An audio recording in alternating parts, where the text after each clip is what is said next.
রঞ্জন পোদ্দার, যিনি 34 নম্বর ওয়ার্ডের কাউন্সিলর, তার বিরুদ্ধে তোলাবাজির অভিযোগ রয়েছে এবং যেটা জানা যাচ্ছে মূলত করুণাময়ী চত্বরে যে হকাররা রয়েছে তাদের থেকে তোলাবাজি করেছেন বলে অভিযোগ করেন এবং সেই অভিযোগের ভিত্তিতে গ্রেফতার করা হলো রঞ্জন পোদ্দার, যিনি সুজিত বসুর অত্যন্ত ঘনিষ্ঠ বলেও পরিচিত।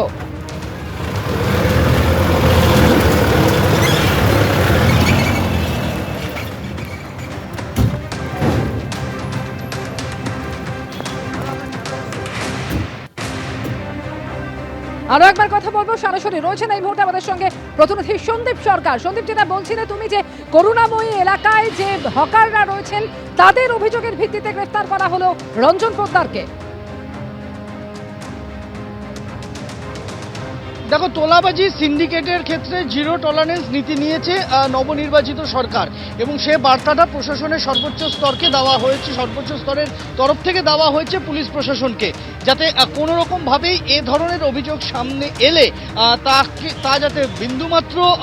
রেয়াত না করা হয় এবং এই ধরনের তোলাবাজি সিন্ডিকেটের জুলুম এ ধরনের অভিযোগ পেলে পুলিশ যাতে রাজনৈতিক রং না দেখে অ্যাকশন করে সে নির্দেশ এসেছে। এবং তারপরেই আমরা দেখেছি যে বিভিন্ন জায়গা থেকে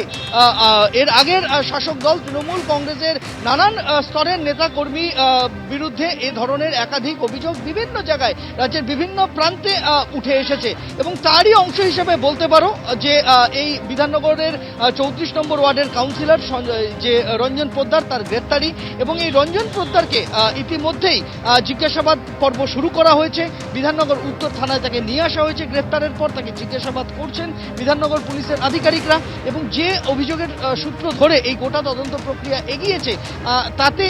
যারা অভিযোগ করেছিলেন তাদের কাছ থেকেও আরো বিস্তারিত বক্তব্য নেওয়া হচ্ছে যে কতদিন ধরে তারা এই তোলাবাজির শিকার হয়ে এসেছেন, কত টাকা দিতে হতো, কিভাবে দিতে হতো, তার কি নির্দিষ্ট কোনো রেট চার্ট ছিল কিনা,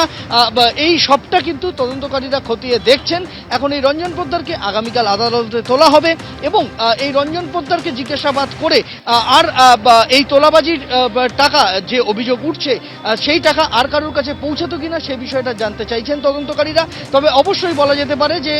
বিধাননগরের এই তৃণমূল কংগ্রেসের কাউন্সিলর গ্রেপ্তার হওয়ায় স্বাভাবিকভাবেই কিন্তু একাধিক প্রশ্ন উঠে গেল, কেননা এই রঞ্জন পোদ্দার তিনি শুধু যে একটা 34 নম্বর ওয়ার্ডের কাউন্সিলর ছিলেন এমনটা নয়, বিধাননগর এবং উত্তর শহরতলির একাধিক তৃণমূল কংগ্রেস নেতার অন্যতম ঘনিষ্ঠ বৃত্তে এর যাতায়াত ছিল এই কাউন্সিলরের, এমনটাই সামনে আসছে। একেবারে যেটা জানা যাচ্ছে 34 নম্বর ওয়ার্ডের এই কাউন্সিলর, যিনি সুজিত বসুর অত্যন্ত ঘনিষ্ঠ, তাকে এবার গ্রেফতার করা হলো। সুজিত বসু ঘনিষ্ঠ কাউন্সিলর রঞ্জন পোদ্দার, তোলাবাজির অভিযোগে এবারে তাকে গ্রেফতার করা হলো, যার বিরুদ্ধে বিভিন্ন সময় তোলাবাজির অভিযোগ রয়েছে। করুণাময়ী চত্বরের হকাররা তারা অভিযোগ করেছেন যে বিভিন্ন সময় তাদের থেকে টাকা নেওয়া হতো। আগেই আপনারা জানেন যে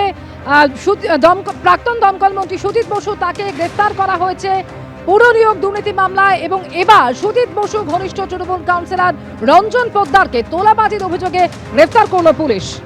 এবিপি আনন্দ, এগিয়ে থাকে, এগিয়ে রাখে।